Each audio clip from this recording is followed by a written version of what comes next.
Anywho. I do what I must. Let me guess, here's Mr. Yato.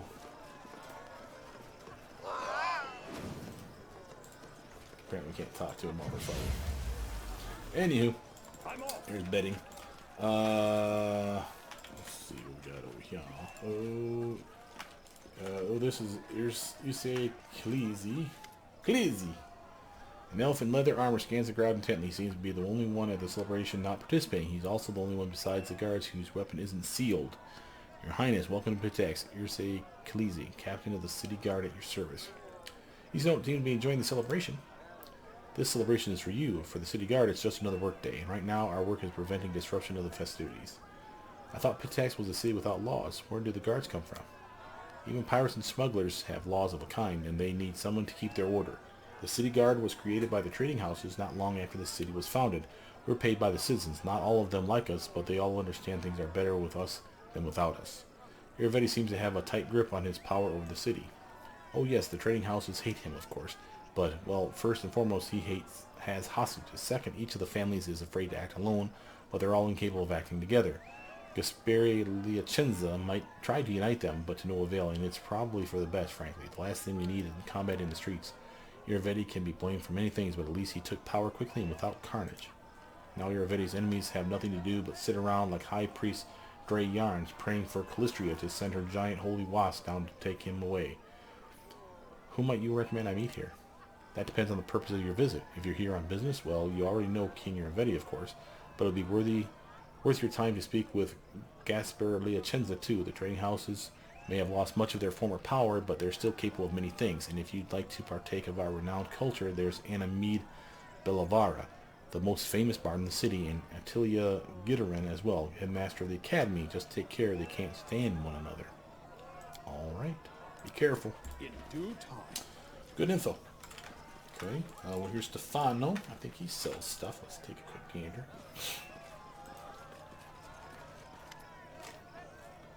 Since your last encounter, Stefano Moscani has put on a little weight. Oh, this is that guy. His appearance has become even more festive. As you approach, a polite smile blooms on his face. Why, if it isn't King Dora, please allow me to congratulate you on your success. So we meet again, and not on the battlefield, assuming this tournament isn't a trap, of course. Of course it's not. It may be hard to believe, but King Iravetti's intentions are quite honest this time. Trust me, he'll make a move sooner or later, but for now, he's invited you for the chance to see a new rival with his own eyes. I'll let you in on a little secret. He actually thinks very highly of you. This isn't the first year of the tournament's been held. Why was I just invited this year? I mean no offense when I say this, but both you and your state were frankly inconsequential, not significant enough for our attention. But your victory at Brevoy's border and your subsequent coronation changed all of that. In truth, King Iravetti only invites those he's identified as worthy rivals to the tournament. So Iravetti considers me a rival? I didn't think I'd given him any cause for a feud. The unfortunate reality is that your very existence, along with the strength your kingdom has acquired, is cause enough. What would happen were you to join with Mivon against Pitax, or perhaps you might seek to extend your lands west and not stop at the border? What if merchants from Brevoy began traveling through your lands, bypassing Pitax entirely? And of course, the most important question, Moscani's grin turns predatory. Do you sit securely on your throne, or does Pitax stand a chance of expanding east? At least you're honest with me. I appreciate the warning. Think nothing of it. I have great interest in seeing how events will unfold. Peace out. Till we meet again, and I'm sure we will. Now, you can murder that bastard earlier, and I don't think he'd be here, obviously. He has decent loot on him, too, so again, something of note. For those of you interested in such things. Here's Liacenza. My regards, King Dora. Gaspera Liacenza, at your service. Tell me about yourself.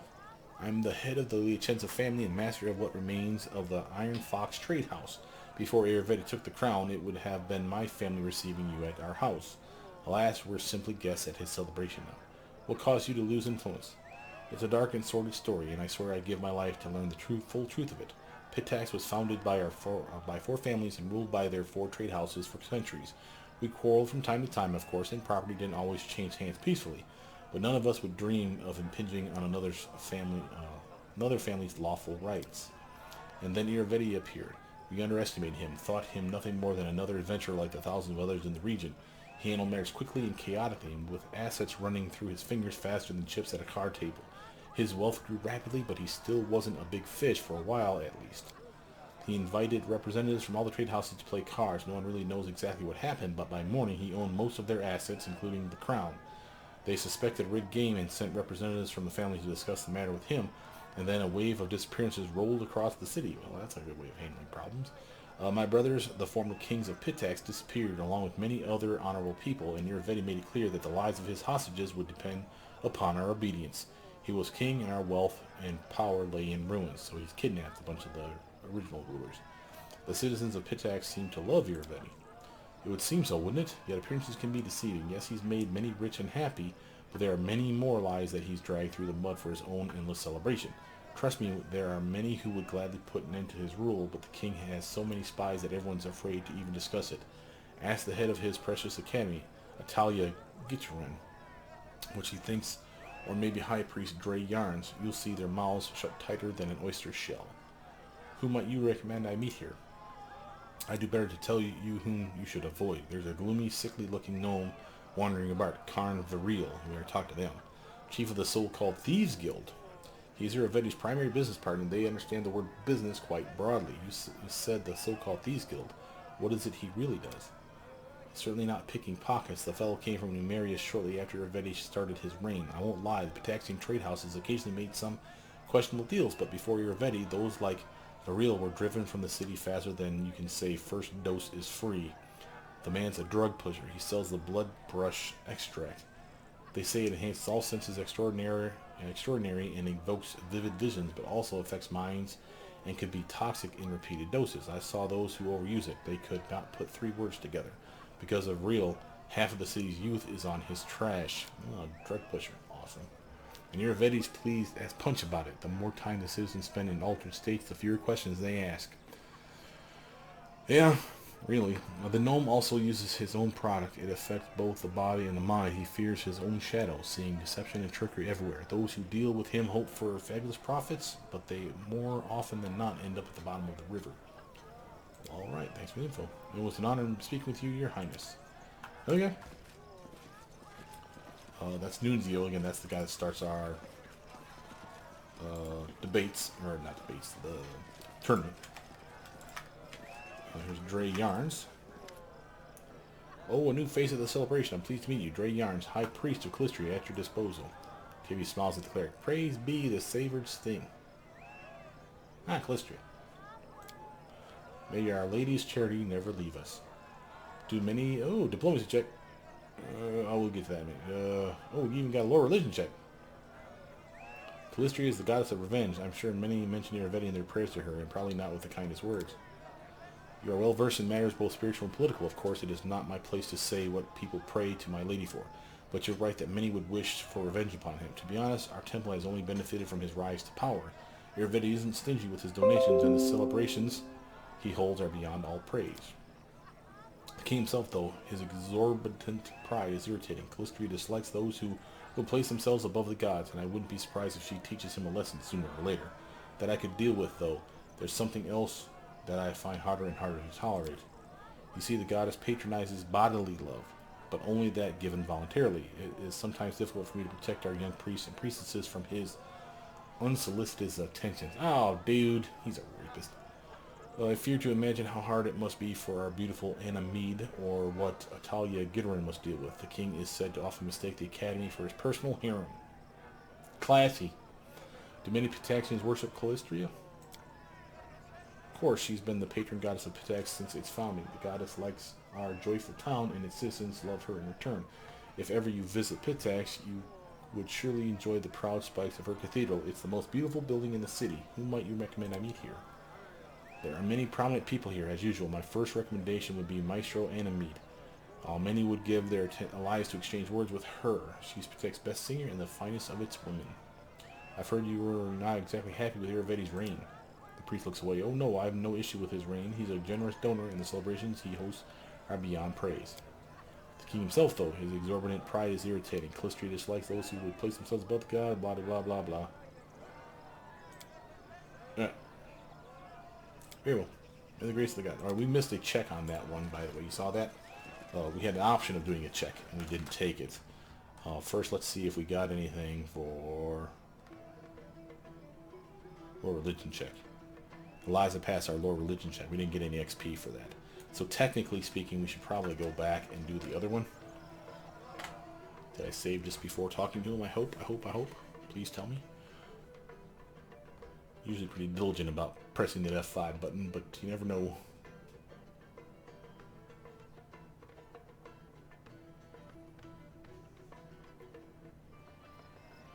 Ah, damn it. Stefano, talk to me.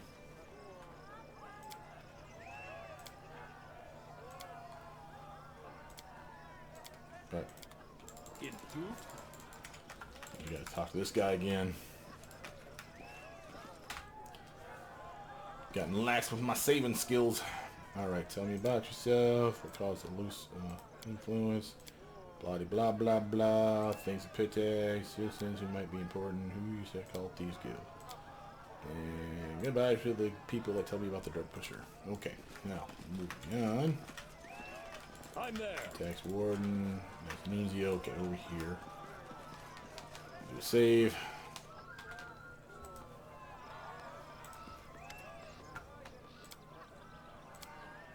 Okay, so we did the lore religion last time. Here's our diplomacy check, and again, we're going to clearly pass that too. Unless they miss it with a 1. I've heard you're not exactly happy with Iravetti's reign. Success and XP. There we go. Priest looks away. Oh no, I have no issue with his reign. He's a generous donor, and the celebrations he hosts are beyond praise. Etc. and so forth. Alright, let's just fly through these ones. Okay, well. Okay. Here's Animita. Save proper again. Oh, Dora, the famed bearer, no excuse me, the king of Bechuana now, has come to visit us. It is such a delight to see you here. Maestro Bellavara, well, do you remember me? Lindsay blurts out, turning bright red. Ah, Lindsay, of course I remember you. You and your nonsense at the poetics exam. What? Here you have your own publishing house now. I didn't take you for the entrepreneurial sort, but I'm happy you finally found your calling. This is being rude. Tell me, are the songs you composed for Iravetti as bold as the ones you sang at my capital? Oh, this is that bitch at our capital that was singing bad things about me. Have my humble verses so offended you that you still recall their sting? Please, your highness, it doesn't behoove a person of your standing to take umbrage against a petty bard. Don't you know the old proverb, the tunes are chosen by the one who pays the piper? Tell me about yourself. You could have easily asked any of my admirers who Animita Bellavara is. That'd be about 3/4 of Pitax. And the rest are all my haters. Haha, you don't get to be the best among a city of poets and musicians without gathering a few enemies along the way. But why should I concern myself with hacks and soreheads? What can you tell me about King Iravetti? Animita's face darkens for a moment, but she quickly regains her sweet smile. Love him or hate him, you don't deny he's a great man. Pitax was a boring place before him. Only pirates, fences, and other scum did any business in the area. But then King Iravetti came and turned it into the cultural capital of the region. With him in charge, the arts have flourished, and the city's been filled with songs, paintings, and statues. I just pray that Calistria breathes the same love of the arts into the withered hearts of some of the other rulers in the region who prefer to squander their resources on saber rattling. Some may say that King Iravetti doesn't have a taste for arts. Any successful person gets haters spreading dirty rumors about them. You should hear the things they say about me. Pay it no mind. Our king is a man of exquisite taste with appreciation for all kinds of art. Does the king have any enemies? What just happened? There we go. Of course he has enemies, lots of them. Just like anyone who's actually accomplished anything in life. Take some of the old trade houses, for example. Liacenza and some others whom he stripped of their power. They'd love to see him at the bottom of the river, but even now, in their mutual sorry states, they can't manage to work together. There's also Irse Clisi, captain of the guard. He was just seething with indignation when the king brought new rules to the city. Who wants to listen to the whining and failures like them? Iravetti brought a golden age on Pitax. I've heard King Iravetti can be too persistent in his flirtations. Animita purses her lips for a moment, then replies slowly, choosing her words carefully. I prefer not to discuss the private life of His Highness with strangers, much less my own. The details of any interaction between us will remain just that, between us. Let's please discuss another topic. Sounds like he went a little hard and heavy on the poor girl. Tell me about the Rushlight tournament. Our beloved king has run this tournament once in several years. Since he took the throne, guests from all over the river kingdoms come for it, from Daggermark to Mivan. It's a pity Brevoy didn't honor us with any representatives this year. I guess the Eldori aren't in a festive mood right now. On the bright side, we get to host you for the first time, and Callistria willing, it won't be the last. Who might you recommend I meet here? That depends on what you're looking for. If you're in the mood for pleasant company, well, you've already met me. And if you're in the mood for some schadenfreude, you could listen to the whining of Gasperia Liacenza. His family lost the Pitaxian crown in a card game. Or maybe Italia Gitterin, the headmaster of the academy, who seems to think her skill at bureaucracy makes her a good bard. And if thrills are what you're after, especially the shivers down your spine kind, try speaking with Karn Viril, head of the Thieves Guild. Well, alright. Enjoy the celebration. I'm off. Alright, what else we got around here? Anything? Anybody? Here's Gralton. Talia Gitterin. Here we go. Another quick save. Another person to talk to. Greetings, Your Highness. I'm Talia Gitterin, headmaster of the Academy in Grand Arts. Welcome to the tournament. Is this your first time here? I'll be honest, I'm delighted to hear that you've done with Bechuana. Not so long ago, it was little more than a hole in the ground, but you've brought it real civilization. Bravo. Lindsay has some interesting news for you. Yes, Professor Eobald found refuge in our capital, and you know what? He's writing his memoirs of his time at the Academy. I'm sure it'll be an entertaining read for everyone in Pitax. No, all of Avestan. A book, you say? How brave of him. I hope he doesn't neglect to include the details of his dismissal. What? Talia's voice is ice cold and bone dry. What details? What do you mean? Hiravetti kicked Professor Eobald out for just being too smart, didn't he? I'm sure that's exactly how he described it. They call him the insightful for a reason, after all. Anyway, forgive me, but I have no interest in discussing this topic further. If you'd like to exchange idle gossip, I'm sure you can find much more willing and interesting company here. I suspect you know to whom I'm referring. Well, hell. Hold that thought. Journal. Participate in the first tournament. Let's close that. River's Justice. This is our pirates.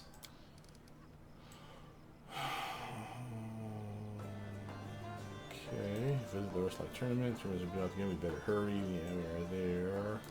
Bard's calling. Talk to Anamid Bellavara again. Alright, now before we do that, though, anything else over here?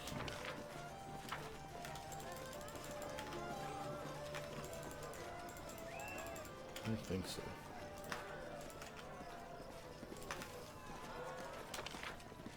Nope, so back we go.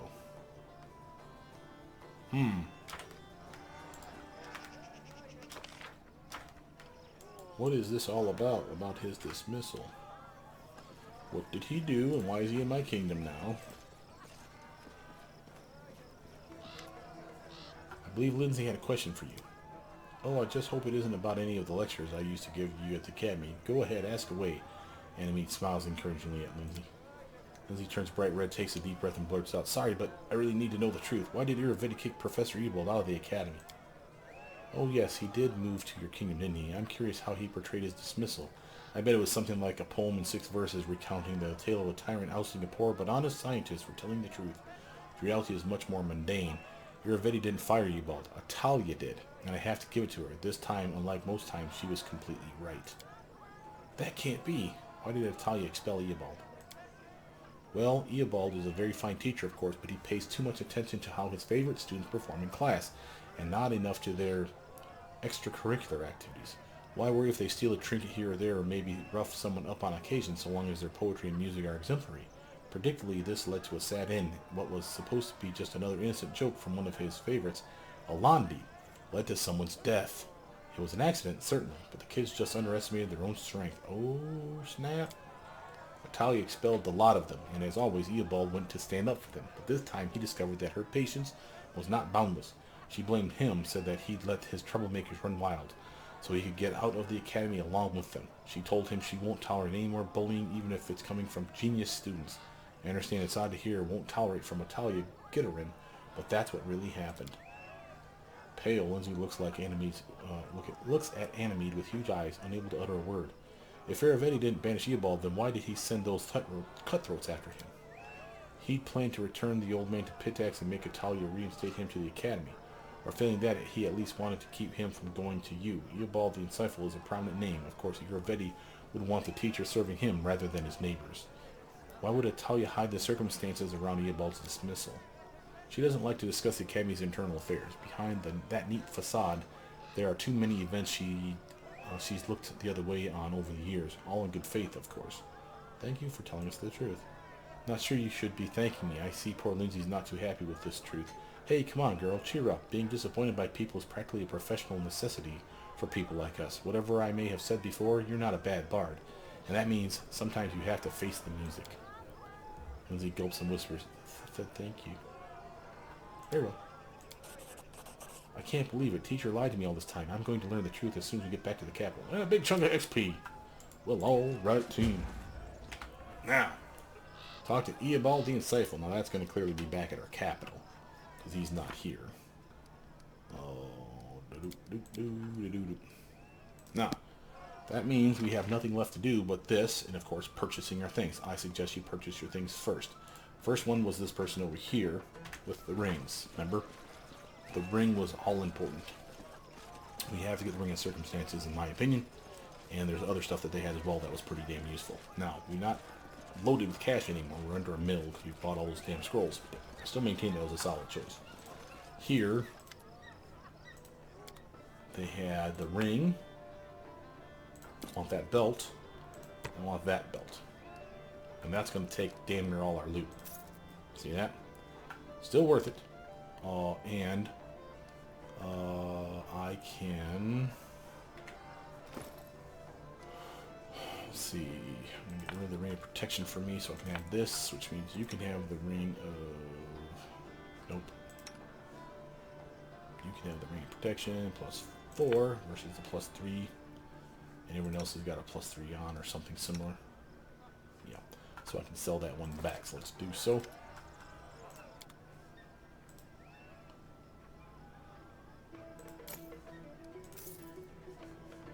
Now I'm happy with that. I need... so the question is, am I using this belt? You're damn right I'm using that belt. For the time being anyway. Until I figure out whether or not I want that for me or if I want that for her. This is definitely something that's going on one of our team of 3. Remember, we all have level 1 through 6 spells by the end of our builds. So something that buffs our 1, 2, and 3 spells are pretty fucking awesome in my regard. And you can get the lesser versions of these belts. So there's this belt, which is the best. Then there's the belt of perfect components, that's only for level 1 and 2 spells. And then there's the lesser belt of perfect components, that's for only level 1 spells. But it's the same general principle. They are empowered, they are extended for free. So again, they're worth finding, but this one is worth buying in my regard. Happy with this though, because again, that's a massive bonus to my strength. I just went up another 4 points for strength, dex, and con. So that's a plus 2 here, here, and here. That's a plus 2 for my fortitude, plus 2 to my reflexes. More HP. So now I'm actually looking like a respectable goddamn fighter. Hell, I'm still under her. But again, I appreciate that. And now with the ring, on circumstances, I'll have a laundry list of stuff to pick from. See all that? That's why these are dark though, because we have not rested. And I do not know that we can rest here. So I'm not going to. We'll just have to suck it up and deal. But that's a definite upgrade for me once I get to that. Now the question is, do we need to buy anything? We're done buying from her. Do we need to buy anything from this person before going to that last vendor we saw? Way the hell over. Yay. Wares. Based on price. And I'll sort by armor. I don't think we need another armor upgrade. It's nice to have adamantine full plate plus 4. Don't kid yourself. But again, like the only person that can wear that on her on the team is her. She's got plus 2 armor right now. Yeah, it's not resistant as far as adamantine, as far as like sucking up damage. That's like 3/dash, thanks to the adamantine. Right here, see that? But she doesn't need that so much, and she already has like stuff that'll protect her otherwise, so I'm not particularly worried about that. Light shield plus 5 would be nice, but not necessary. Hell, heavy shield plus 4 is nice. I can give that to like Harem. And she has a tower shield plus 3 right now. So this is better. But look what all this does too. This is the DR2/dash. So again, she's almost as good as the adamantine just for having the shield in her hands. So I'm happy to keep her with what she's got. A buckler plus 4. Again, that could be for someone back home. As far as weapons, Dark Forest, we're never going to use it. Same with the short spear. Again, I would give this maybe to Jathel. I would give this to maybe Harem. And again, that's a solid weapon. There's nothing wrong with that weapon. I do like the staff, and I do like the whimsy. How much are those things? About half the money we got left. And Jolt for Red Yungar, for instance. Again, that would be damn near all our money. Before we buy these things, though, because these are extras that I'd love to have, but we don't necessarily need, because we're doing well. Let's go to this last trader over here and buy that other Wyvern trinket. Remember, that's the one that she can cast. That's this vendor, I think. Yeah, because there's no other vendors here. Yeah. Wares. And again, we can get meta magic rods and wands and stuff like that if we really thought it'd be necessary. But for me, it's more about grabbing that. And that's going to be, like, again, most of our money. We're down to 108 Gs, which means we cannot buy the other 3 things that we wanted to buy. We can buy a couple of them, but we're not going to be able to afford everything. So just be aware of that. Notice I already have one, so I don't want to give the other one to me. That's kind of wasteful. I'm going to have her take off this bless. Crushing Despair, and she's going to put on the Lapis Lazuli Wyvern. So she has access to that one now. Together we stand. Yeah, so she'll be able to summon that for like multiple minutes of a day as a solid choice. And again, there's a third one still to find or buy. I don't know which it is, but we're definitely going to get it later on. And then we have, we'll do a once more talk to this Carnival since we've actually talked and found out what he's into, because we might get some information drop on that shit. But not before we buy our last items here. So the trader here, wares. It's only the weapons I give a rat's ass about. Now the question is, which of these can I afford? I can buy 2, but not 3. I like that speed staff, and I could sell her staff back for a small amount, like so, to lessen the burden, so to speak. And that bad boy, now she's even more badass, a better swing, more damage from the fire as well. Solid upgrade, still a speed weapon, and that's amazing in my opinion for someone that's a monk because of your flurry of blows. That's a retarded number of attacks in a combat round. So that covers her. Now the question is who would I like to benefit the most from the last bit of my generosity? And it's going to be either Reg or a bow person. We have a lot of bow people. We have a lot of good bows. Don't kid yourself. But while Reg could definitely use an upgrade, he really isn't brought with us all that much. And that's a shame. But that's not his fault. This would be a nice upgrade in the right direction, but I don't think I really care that much. This, on the other hand, I know works beautifully. It's reasonably cheap compared to the Jolt at that, so it's not going to take all of our money. And again, we can give it to someone right now and benefit from it. So I could switch it over to Lindsay right now, or again, give Octavia from the Prowling Cat to Whimsy and have her use it. Now, yeah, she won't be speed, so she don't get 3 attacks around, she'll only get 2. But I could just as easily go like, yay, it's not that heavy, and switch off if I need to. And that's not the worst idea. So that's going to be our choices for stuff that we bought. We did buy things. Things were bought by us. And we're going to go over here and talk to this person one more time.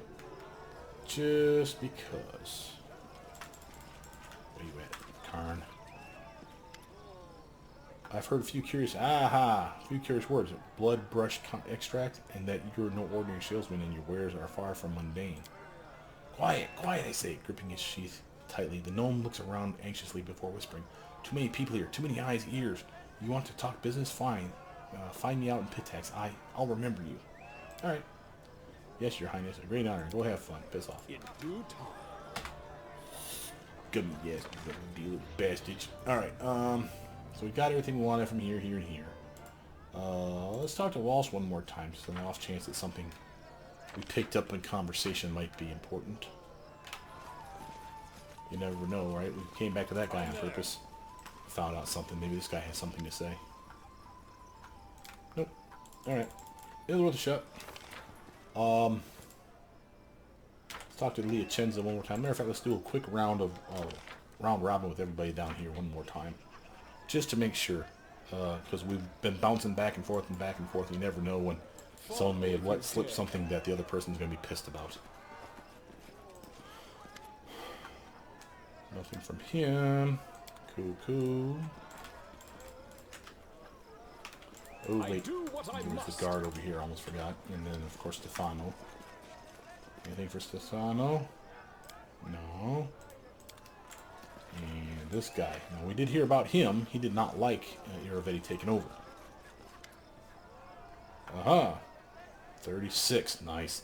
I hear you're not pleased with the way Iravetti rules. Success and a big chunk of XP. Man, I've been pissed if I missed that. The elf looks around carefully. Not so loud. Iravetti has ears everywhere. But if your highness must know, so be it. My fellows and I serve the city, not the crown, not the trading houses, not whoever has the biggest purse. The city. This dump we call pit tax and all the poor fools who swarm around it. Former kings understood this. They're the ones who arranged it in the first place. But when Iravetti took charge, he thought the city guard would be his personal cutthroats, and once he realized that wasn't the case, he started doing everything in his power to make our jobs harder. Now he has this personal guard he formed, who are above the law and following the orders of a barbarian.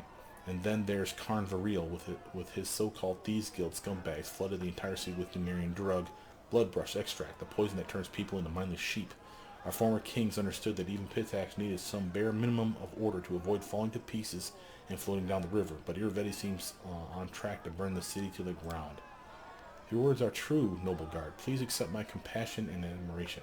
To serve the law and the deeds of the people with so much against you, even your own ruler, no deed could be more worthwhile. Okay. There we go. It was weird that it popped up the same dialogue chat again. I don't know what that was about. That's okay. But that was good, man. That was, like I said, that was nice XP. Let's do a quick save on that mess.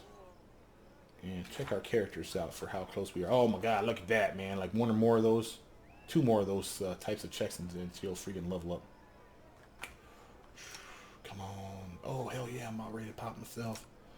Oh, yeah. Oh, yeah. So good. Alright. So when we do this tournament, we got probably about 4 of us are probably going to level up. If we do it right. Which, of course, is important. Here's Animita again. Nope. I'm off. Dre. Nope. And was there someone over here? I feel like there was. Ah, Atalia. Oh! Animita Belvar told us why you expelled Diabal from the academy. I have no interest in what that individual told you. Please let's discuss something else. How fares the academy?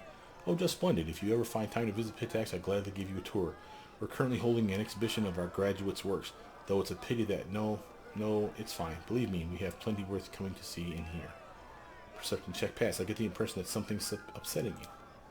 Oh no, please don't worry. I'm just disappointed that one of our best students, Trebrecent of Cordelone, couldn't be here today. He could be singing in any capital, but the king chose to send him to some backcountry village called Littletown.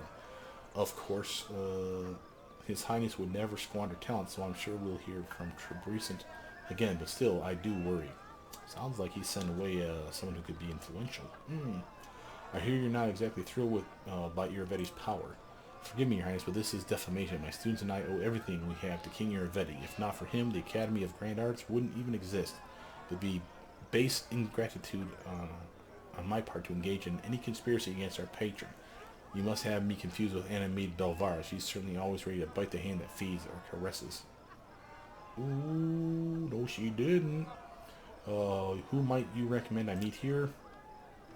There are many respectable attendees today. You already know King Iravetti, of course, but you should be sure to speak with High Priest Dre Yarnis as well. He's a truly wise and honorable man. And if I may give you one piece of advice, beware Karn Varil. He may be business partners with King Iravetti himself, but those who deal with him usually find themselves in a bad way. Since he showed up in the city, our dear captain of the guard, Irsi Khaleesi, has so much more work that he Talia stopped short, covering her mouth. Forgive me, I've probably said too much. What did you mean when you mentioned the circumstances surrounding Eobald the Insightful's dismissal? Forgive me, Your Highness, but I prefer not to discuss the subject. If you're truly so interested, I'm sure there are more than a few slanderers who would gladly share all the dirty details with you. Very well. All right. I'm there.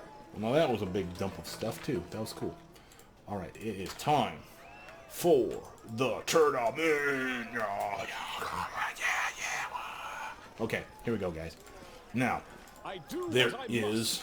some scum saving that's definitely going to be happening here. Partly because I want to show you the different XP pools that you could be getting. Okay, if you go for low, I'm going to say a Rushlight Tourney.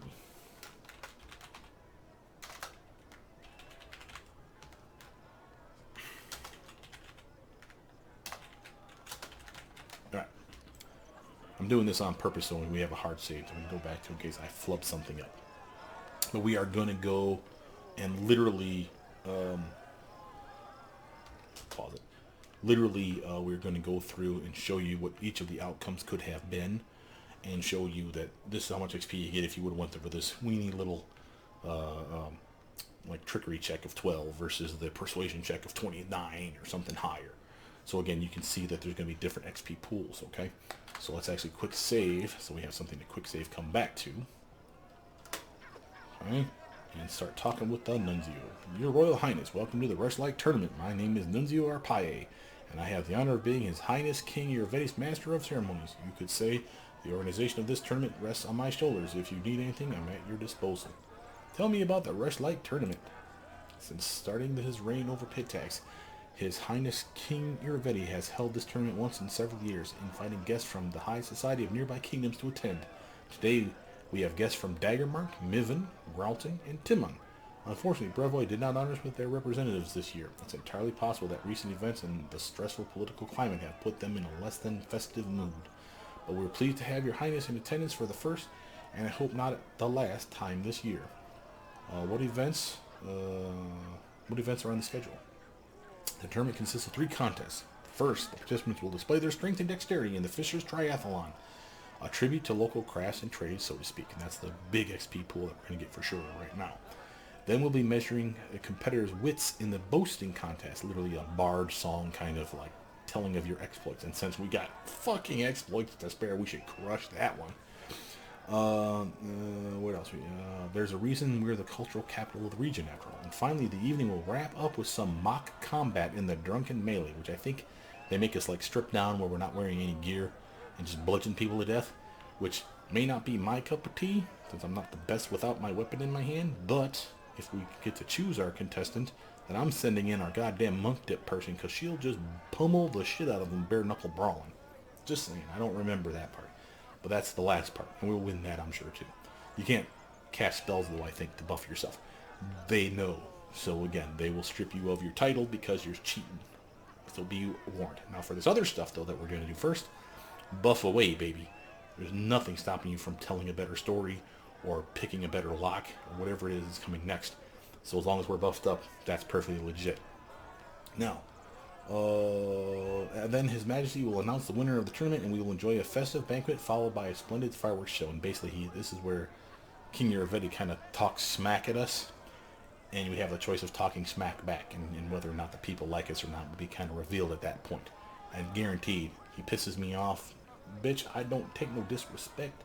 I'm gonna slap your ass back down, Triumvirate, you dickhead. What about the flighting? I'm good at that. What the hell is she talking about? Flighting? Never heard of it. I'm ready to participate in the Fisher's Triathlon. Let's begin. Alright, now we'll fast forward through all that stuff next time. Notice here, trumpets sounded over the arena announcing the commencement of the Fisher's Triathlon. We were to distinguish ourselves in 3 sports, if you could call them such. You be the judge, dear reader. The first round was fish carrying, if you can believe it. They built narrow bridges over pits of mud and placed barrels on either end, one side filled with fish and the other side empty. The goal was to get all the fish from one side to the other, barehanded, without falling into the mud. I'm sure this is just what you imagined for a royal tournament. Throwing fish at your opponents was prohibited, but there was an unofficial but well understood rule in this tournament: don't get caught.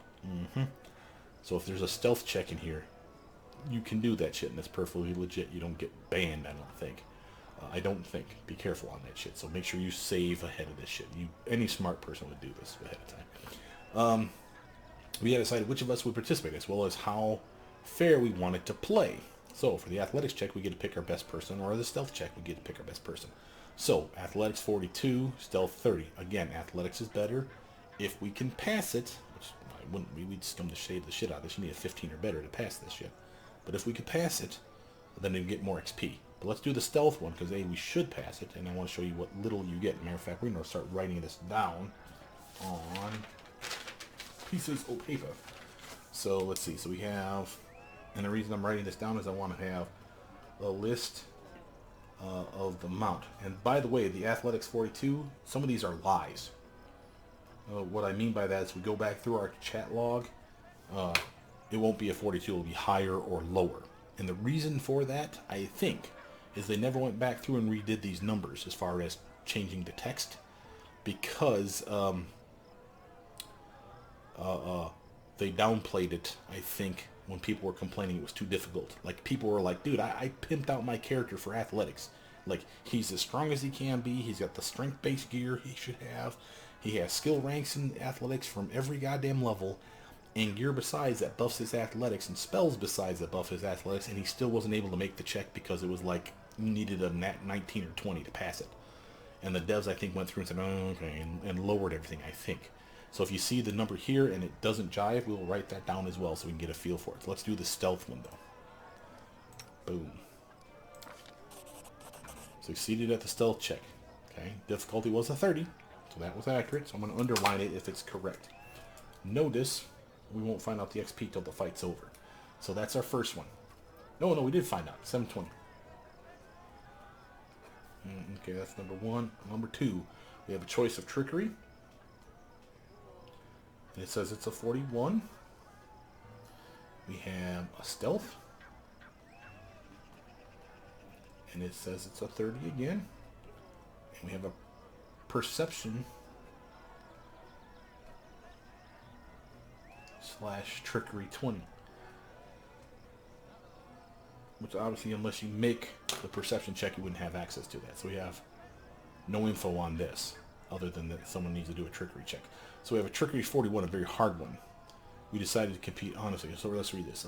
Competing honestly among such company will be more embarrassing than losing. As Purple-Lich ran across the bridges with heaps of fish in her arms, she deftly tossed a fish beneath the feet of the Gralton competitor, who slipped and fell into the mud. Another fish found its way right to the dagger-marked competitor's forehead, sending him down alongside the Graltoner. The judges didn't notice a thing. We won the first round. The second round was untying knots. Competitors would be tied up on poles resembling ship masts, and they had to escape the ropes. We once again had a choice to make. Pretty freaking hilarious pictures I've got here. Like the smack to the face. That's funny. Trickery 41. We decided to compete honestly, which is basically untying the knots. So that's why it's so hard. Stealth. We tried to cheat by sneaking a blade into the contest, which obviously we could do. Or perception check past trickery 20, which we clearly can do. We noticed a sharpened coin glistening in the dagger-marked competitor's mouth, and the Gralton participant had a blade in hand. And we exposed the cheaters, leaving us with fewer rivals, which of course is a posy-ass thing to do, but you know what? Snitches don't get stitches in this world. Crush it. Succeeded at the trickery check, and that was 45 XP of crap. See what I'm saying by saying some of this stuff is going to be like, what the hell are you doing?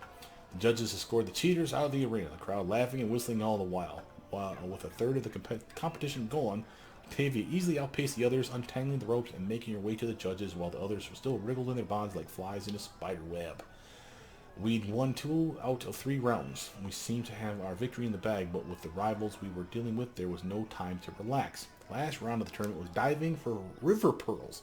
Huge tubs were filled with mussels in river water, and some empty jars had been placed on sets of scales. We'd have to open the mussels with our bare hands, gather the pearls, and deposit them in our team's jar. Of course, if playing fair wasn't a priority, we could try weighing down the jars with other things as well.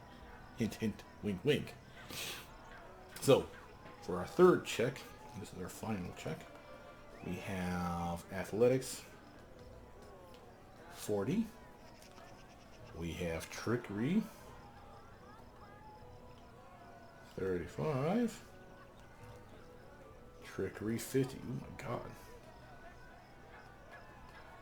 Alright, so athletics 40, we decided to compete honestly. Trickery 35, we tried to cheat by slipping some pebbles into the jar. Or trickery 50, we try to cheat extensionally and get all of our rivals disqualified. Awesome. Let's do the lowest one, trickery 35. It's not guaranteed. We need a 4 or better. But we succeeded. And that was a decent chunk of XP. That's what, 3, 8, 40? Not bad. Octavia bravely drove into the muddy water and started opening shells, breaking her nails in the process. Oh my god, Octavia's precious nails. She put fistfuls of pearls into her jar as fast as she could, slipping in an occasional pebble, pinch of sand, or a dollop of mud when possible.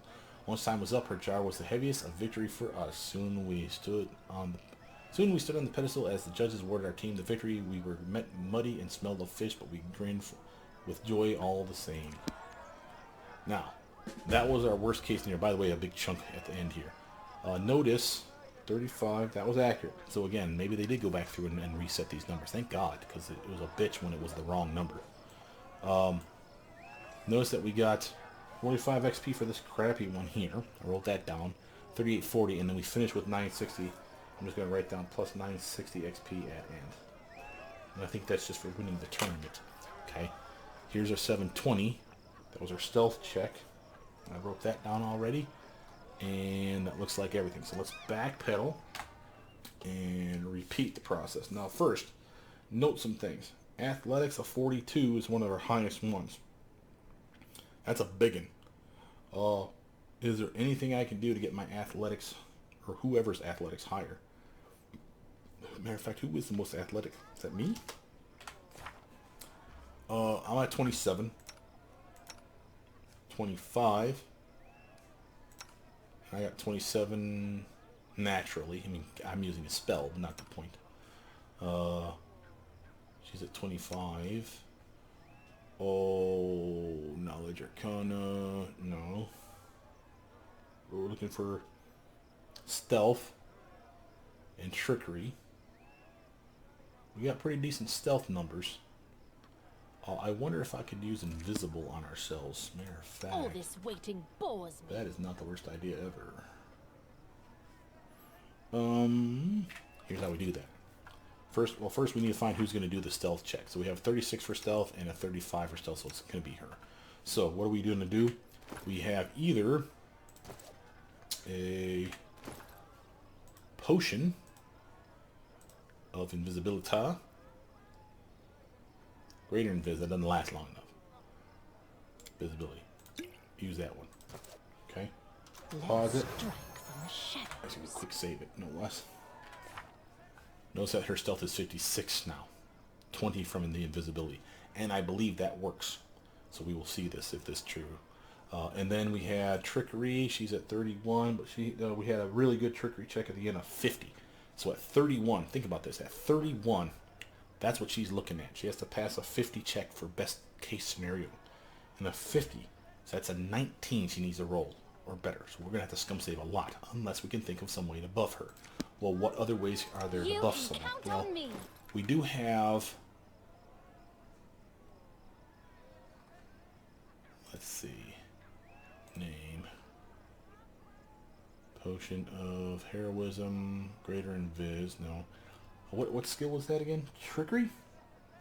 What is that buffed from? Trickery's buffed with Dex. She's already got Dex gear. Oh, here we go. Aha. What's the hold up? Remember those gloves that I gave her? That gives her the ability to cast Reduce Person at will. See that? And that little doodad is going to... Let me put that down there too. That little doodad's going to allow her to be smaller. Get a bonus to a couple of different things. Notice her stealth is actually better. Matter of fact, I should actually give her the invisibility potion because she'll be at a 60 now. But her trickery went up. Why? Only a point, but it's because her dex went up 2 points because she's a teeny tiny person. So that's something. Let's have her drink an invisibility potion. I should have checked this earlier, but that's my bad. There we go. And again, look at her stats. Stealth of a 60. L to the yeah. If stealth's the best choice, then she's going to crush it. Although, it doesn't look like stealth is ever the best choice. The best choices so far seem to be athletics of a 42, a trickery of a 41, and a trickery of 50. Still need to get her trickery up. Is there another way to get her trickery up? Morale. Yes, there is. Gloves. No, damn it, because then she loses her dex here. Oh, here we go. Lindsay. Swap out belts for me, hon. Aha. We need the sash of slash. Where did it go? Where the hell is it? Did she take it off? Am I just blind? There it is. We need to give her the +6 from that so we can take the belt off. See that? So the 6 is still there. So she still has the high dex. Okay. The reason we need to take that off, I'm going to give Lindsay her belt for the time being. There you go. The reason we're doing that is because this frees up our glove slot, and she has not mobility and athletics. That's not what she needs. Not lightest touch. Not gloves of the elven kind. Craft Springer's gloves. We had a pair already waiting for us too, and she found a pair at this tournament, remember? So that's a +5 competence bonus. You see that? So now her trickery is at a 37. That's much better. So she needs a 50. So she only needs a 13 or higher. That still sucks. Don't kid yourself. But that's definite in the right direction. So we're going to save that. Now, on that score, my character, he was our athletics person, right? At a 27. Was there anyone that was better? Okay, now look at her 20. Notice that again. Without the shield, she'd be at a 24. So I'm still better. She's at a 25. And again, I'm at a 27. I'm still better. And there's nothing different between me and her as far as gear that we're using. And again, I'm using the +6 belt of physical perfection. She's got a +6 to her strength as well. Or +4, excuse me. So she could get 1 point higher. She could be at 26, but again, I'm still at a 27. I'm still better, is my point. I'm good there, so it's going to be me. Now, how do I get my athletics higher? Well, there's another pair of gloves. I have the cheat sheet gloves on, but we know there's no knowledge checks in this part of the tournament. So I can take these cheat sheet gloves off and put on the athlete's gloves. Notice that bumps me up 3 more for competence. See that? Now that doesn't mean there's not something else out there that could have been better than +3. Like Lindsay has a competence song. It's entirely possible her song is better than the +3. And we can activate that as well. But this is still my best bet. And again, I need to do an athletics check of 42. So of a 30, this is my best case scenario right now. I'm trying to think if there's something else gear-wise. No, it's saving throws. Oh, here we go. We're looking for the rings. Rings of circumstance. Where are you? Oh, reckless courage. There it is. Ring of reckless courage. Bonus to stealth and trickery. That's not me. But they're competence bonuses. You see that? Okay, so character sheet. Who was our stealth and trickery person? Is it you now? Competence of 5. None here. If I gave her that ring to wear, compared to say her chameleon ring. Oh no, not the chameleon ring. Ring of protection. If I gave her the ring of reckless courage, yes, she's going to be at a penalty to wisdom. That doesn't matter for what she's doing checks on. But she should have now a better trickery check. And stealth. Stealth is 64 now. Trickery still at 37. Yeah, because it's competence. They don't stack. Okay. So 64 and 37. That's the best I can get for stealth and trickery. And again, I don't even think we need stealth to be high because stealth is the worst category. But I do want to show you the stealth 30 check that's coming at level 2. And then the athletics check at 40 at level 3. And then we'll have to repeat it one more time to do the trickery check at 50 at the end. And that's going to be a bitch. But again, we have a much better chance to pass that. Now let's have Lindsay do her little song. Just letting the ink dry. I move unseen.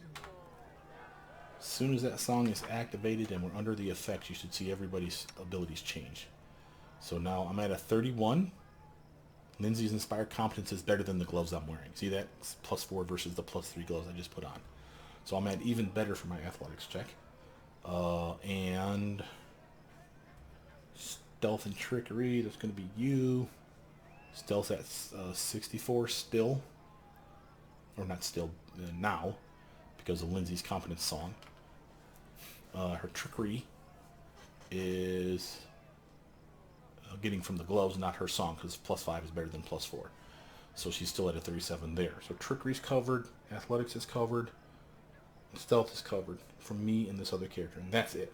I thought there was a mobility check here. Maybe I'm thinking of another part of this. Huh. Well, anyway, this is our spot. This is what we're saving. And now we can talk to him. And again, the only other thing I could think of that would make us better would be, I don't think haste makes us better, but a greater heroism could make us better. But I don't think anyone has the ability to cast that I will not falter. He's not yet.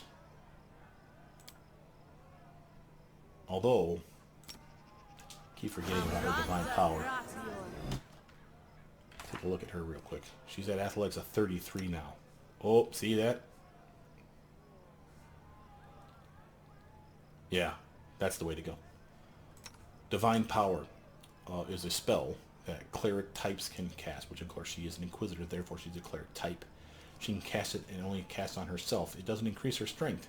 What it does do is increase her strength-like abilities, which in this case is athletics. So you'll see that she went up from divine power, and it's a luck bonus. See that +4? Now, best case scenario for that spell, when she's level 20, she'll be able to cast that, and she'll be able to get a +6 for divine power. So that's amazing. She's not there yet. It's like every 4 levels, I want to say, she gets another +1. So at 16, which she's a stone throw away, well, not a stone throw away, a decent ways away from, she'll be at +5.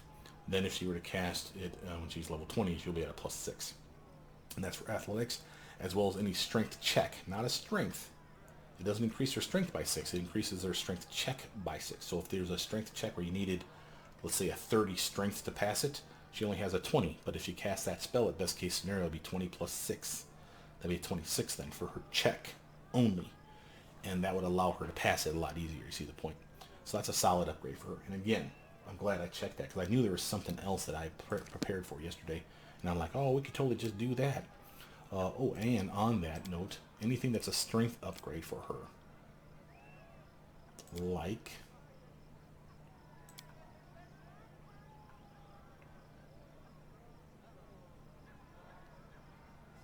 let's cast Prayer. That's a team buff. Luck buff as well, so it won't help her out for that one check, but it'll help out for the stealth/trickery, I think. While we're under the effects of the potion, based on name, enlarged person, she's stronger. See that? +2 size bonus. Not amazing, again, I'll grant you, but, and it's only for like a goddamn minute, but this little clicking event takes place in the span of 0 seconds. So as long as we talk to him before our buffs wear off us, she'll have that buff. And that's a 34 to her athletics now. So that's the best I can get it. And again, notice her trickery is up to 38 now thanks to the luck from prayer, and the stealth is up even more. So again, we're crushing it. Quick save. Alright, here we go, guys. Talk to the person. Tell me. Events are on schedule. Ready to participate. Let's begin. Okay, so now we've already done the stealth one. We know what that one gave us. Remember, that 30 stealth was 720 XP to be shared upon everybody. So everyone got 720, including the people back home. Athletics, 42. We need an 8 or better. So, what is that? 1 through 7 failures. So 7 times 5 is 35% chance to screw this up. Come on, kid. Yeah, oh my god, look at all that XP. 46,080 XP versus 720. You see what I'm saying? Huge difference. Now, here's our next one. And again, we're going to repeat this one because we're not going to do this either. We're going to do this one and try our best to pass it. But this is the one we're going to do right now, just to show you what, because we did the 20 already. 20 only gave us 45 XP. So here's stealth 30. We tried to cheat by sneaking a blade into the contest. Do it with a 65, kid. Success, and we got 720 for that one. Nice. And then of course we got 2 more here. So we did the trickery 35. We're going to do the athletics 40. To compete honestly, we're going to do the athletics 40, but we're going to repeat it. We're going to eventually do the trickery 50 so you can see what they all give. So athletics 45, and she passed that, and that's a decent chunk just for the 40. So that's 23,040 XP. And again, we want to close out and prove to ourselves that we still got the same outcome and the same 960. Yes. So, scum save, go back to the earlier save so we can repeat now for the trickery 41 and the trickery 50. This is why someone like Knock Knock crushes this tournament, because there's so many stealth and trickery checks that you can just dominate the damn thing.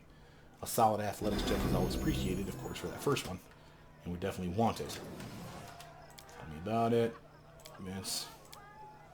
Ready to participate. Hit that thing.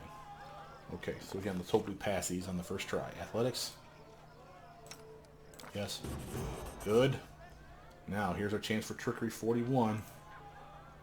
She needs a 3 or better. Should be doable. Oh my god, look at that. That's another... Jesus Christ. That's a 30, 70, 20. No, 30,720. There we go. Holy shit. And then, we've already done the athletics one. And again, that's 23 grand. We've done the crappy trickery one, and that was just under 4 grand. I wonder what a trickery of 50 gets you. She needs a 12 or better. It's not guaranteed. She got it. Oh my god, on the first try. 61,440 XP for everyone. Not just to split 6 ways. No, that's everybody got that much XP. Now, again, imagine those numbers if she was just the person we took in here. And like you went a solo build, you had enough trickery and athletics and everything else to pass these shit yourself, right? You would have all these numbers times 6 to your character. This is how it's so easy to a solo character to get to 20 by the end of the game. So let's actually read all these little dialogue things, because we're kind of fast forwarding through them, because this is going to be our actual official take. Notice we got the 960 again at the end.